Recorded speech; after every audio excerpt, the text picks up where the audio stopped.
Welcome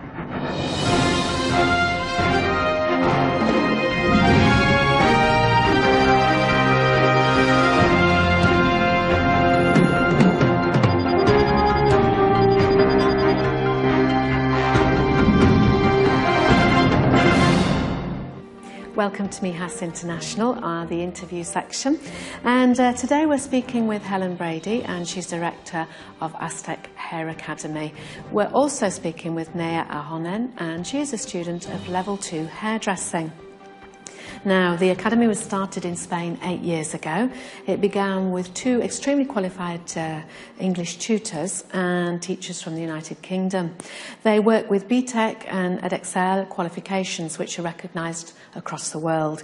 Now, the Academy itself is based in Calahonda. Good afternoon, both of you. Good afternoon. Good afternoon. Now then, Naya, you're from Finland originally, aren't you? And when did you come over to Spain? 2 years ago. And was that with family? Yeah, I came here with my mom and my uncle. Okay, and how come you chose to do this type of work? Why did you choose to do that? I've always wanted to be a hairdresser, and it just kind of, my mom was looking for schools for me, and she found it, and we just decided that it was easy to come here and do it. Yeah. Yeah, something that you like to do, yeah. And it's got a good reputation anyway. Now, I do believe you're from Helsinki. Yeah. And you were explaining to me earlier on that it's very, very built up, isn't it? Very different from here where you are. Yeah. And you have to go there in the summer, don't you, to visit the area? Yeah, in winter it's so cold that I don't want to go there. I wouldn't want to either. Now, we'll come back to you in a minute now and find out all about the course and what you're doing. But I think, first of all, Helen, you're running the academy with the help of your team, your experienced team. Now, perhaps we should find out a little bit about you. You've got lots of experience in this industry, haven't you? Yeah, I left school at 15 and went into hairdressing straight away. I've had my own salon since I was 21, and I decided when I got to late 30s that I'd go to do my advanced hairdressing at college. And from there, I went on to go to university and get my degree to do a teaching hairdressing. Mm-hmm. And I taught at Abraham Moss College in Manchester from then. And came out here to Spain with my husband's work and worked in salon. And then got my own salon. Mm-hmm. And then realised there was a niche for teaching out here. So I would think after working for yourself for so many years as well, it's difficult to work with somebody else, isn't it? Yeah, it is hard when, like I say, I've always been self-employed. Mm. It was just, even when I was teaching, I was self-employed as a teacher in England. So yes, it is. It's strange to work for another salon, but like I say, it was very nice. I enjoyed it when I was there. So, and like I say, the opportunity came to open a salon anyway, so that's how it all started. Okay. Yes, because one of my questions was why did you decide to set up the academy? But you answered that one by saying you found there was a niche for it. That's right. There's nothing out here for any English-speaking teenagers. They either go sort of timeshare, selling timeshare, yes, or in bars. Yeah. If they've gone to a Spanish school, if their English isn't good, if their Spanish isn't good enough, there was nothing for them. Mm. So, that's why we brought the academy in. Yeah. It's been a hard time, though, and BTEC is very strict with us, and they send inspectors out regular to make sure we're doing our job right and everything. Mm-hmm. So, very well recognised. Yes, yeah. Yes. And what courses do you offer? We do the BTEC Level 2 and Level 3 hairdressing course. Level 2 is for complete beginners, and it takes them up to what we call a junior stylist. And Level 3 is a more advanced course, so it's more doing a correction cutting or correcting colours, more advanced cutting, more advanced stuff, so more experience than needed. Mm-hmm. Then that runs along with them working actually in a salon as well. The Level 3 is just a Monday, on a, so they come in on a Monday. Usually salons are closed Monday, so that you can dedicate the life. We're seeing some photographs at the moment. Look at these lovely hair extensions. Yeah, this is Nia anyway. That one of the students just done her hair. So some of the students' work. Yeah. And well, perhaps this is a good time to ask you, Nia. Tell us about the course you're doing. What exactly are you doing? It's like basic cuts and colours, and we learn how to do the hair ups for like weddings and different styles and styling the hair and just basic hairdressing. Yeah, learning all the different parts of it, the best parts and the worst parts. What's the best part for you? Doing colours. Yeah, you like doing that? Yeah. Experimenting and... Yeah, it's like...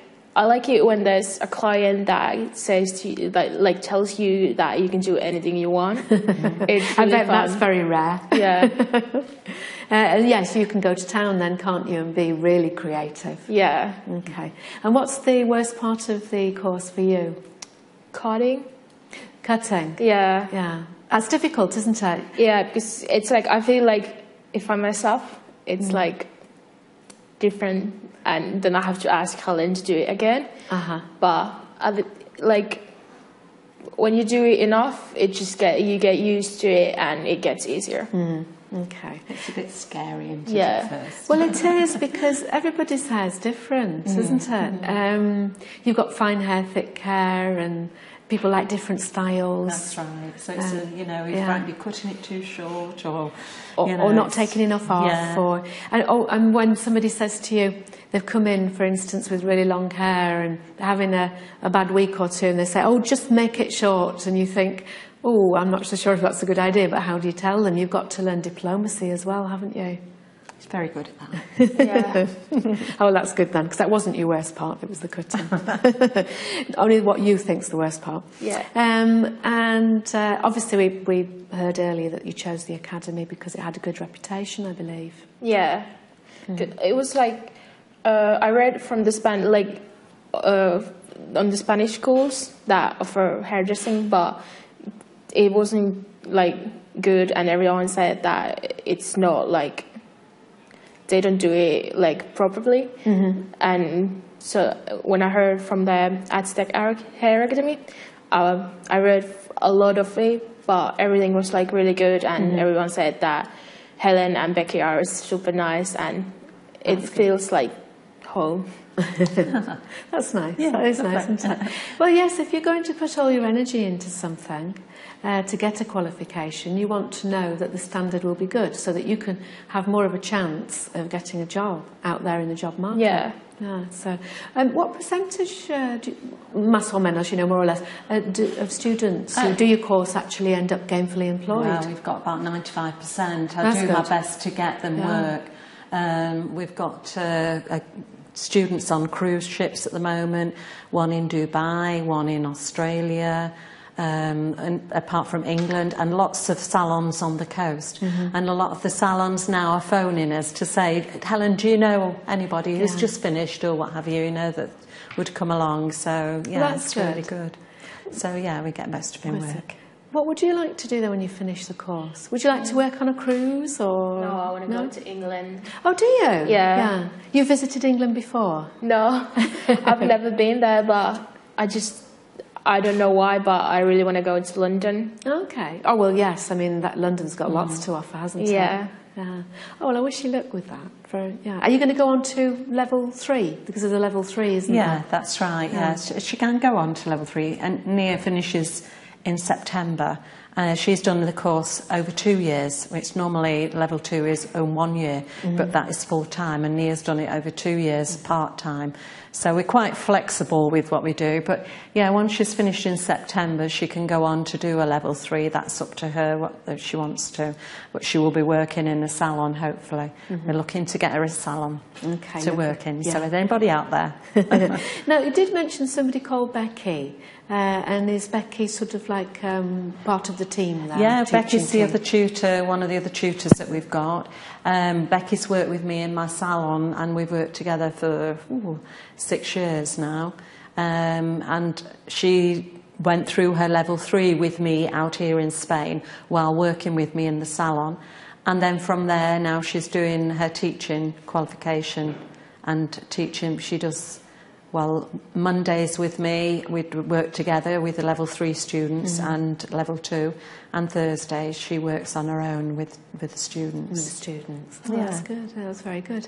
Now, you were mentioning all the different courses that you have on offer. Yeah. And I do know that if the students want to get even more practice, then there is the salon that you can put them into part-time, can't you? Yeah, well, we've just moved our premises and we've gone from Fangarola and come to Calahonda, which Becky and I run a salon there called Spike's Hair and Beauty. And there was an upstairs that was just not used. So we brought the salon January, we opened January the 7th upstairs at Spike's. So we can get the students to go on, they have to be on a proper contract, but we can give them time and work experience in the salon itself. So that's really good. Although we run the academy as a salon, we do theory work. They have got assignments and written tests to do, but we work it up there as a salon and they bring their family and friends in to do their hair. Okay. But it's not quite the same as just working properly in a hairdressing salon. No, that's where they're true. taking appointments and things. Yeah, so yeah, dealing directly with the public. Yeah, that's right, yeah. And have you had an opportunity yet to work in Spike's, or is that coming up next? No, I haven't been there yet, but I think that because Helen and Becky are going on a holiday, there's like we're lucky, aren't they lucky? There's like we're going to be working on them on Spike's because we don't have on Mondays. The school is closed. Okay. Just while we're away. Just while you're away. Yeah.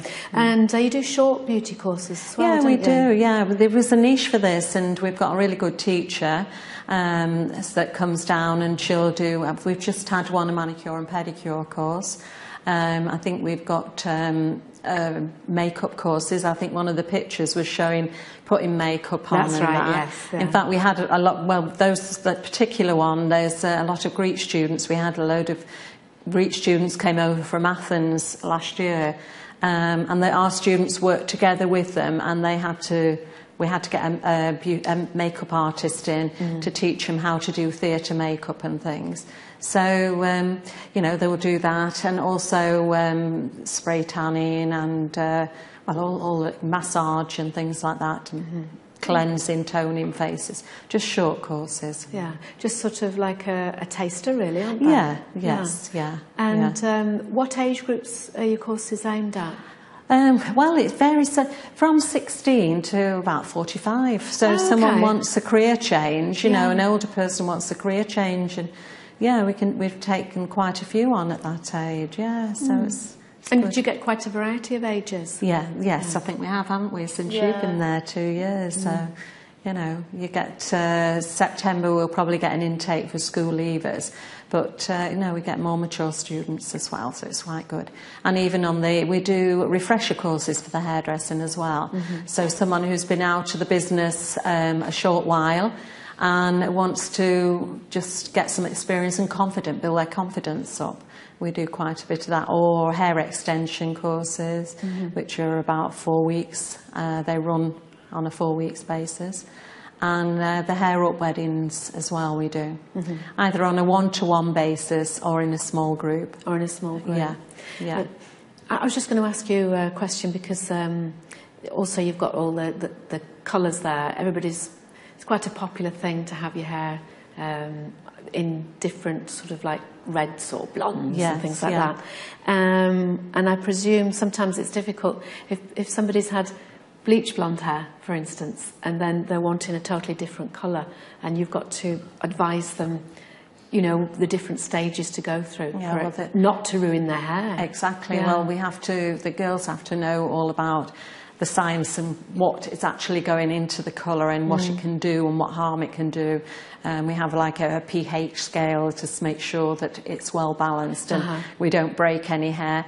But when you're saying someone with blonde hair, the colour has to be repigmented pignated into the hair. Yeah. So before we could put a target colour on, otherwise it can go a greeny cast and everything. This is like colour correction, which is in level 3 work. Yeah, So, because sometimes you see people in the street and you'll look and you go, oh, I think they might have tried to do that themselves, you know, from one colour to another. Yeah, we can usually tell. Yeah. And the girls learn to choose the colour themselves, and they can't be passed on that colour until they can choose it fully themselves and know what's happening to the hair as well. So that's quite a responsibility, but you like that part of the job, don't you?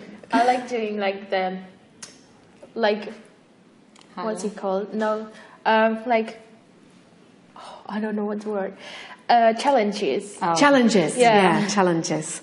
Yeah. And we give you a few of them. Yeah. we have some clients that come in for weird and wacky colours, don't we? Yeah. So that's really good, like I say, you know, for the students. So, yeah. We're just seeing the front of the this is salon the now. Front of the quite bright and breezy. Yeah, it's the academy that is in Fengarola. Yeah. The front of the salon. Yeah. All right, well, thank you very much. Thank you. And if people want further details, then your website's been coming up on the screen. Perfect. Anything else you'd like to add? No, I think we've covered everything, haven't we? I think so, yeah. Certainly a lot of courses on offer anyway for people. Yeah, yes, and they can come in and have a free trial day, so they don't have to think that they've got to, you know, just come in, speak to all the students. We're quite free to be able to speak to the students and come and have a day with us before they sign up, if they like. Okay, lovely. Thanks very much and good luck. Good Thank luck, you. Naya. And tomorrow's guest on Mijas International and Radio Mijas 107.7 FM is Cristina Tatinen from Mijas Natural. They're part of the Made in Mijas initiative, which comes from the Mijas Town Hall and has been set up to help businesses in the area. So we're going to find out all about it tomorrow. Just now, though, we are reminding you about the Padron and the importance of it, and European elections, of course. You can vote on the 25th of May here in Spain. And that's with the British consul for Andalusia and the Canary Islands, and that's Charmaine Arbois. See you tomorrow. Hasta mañana.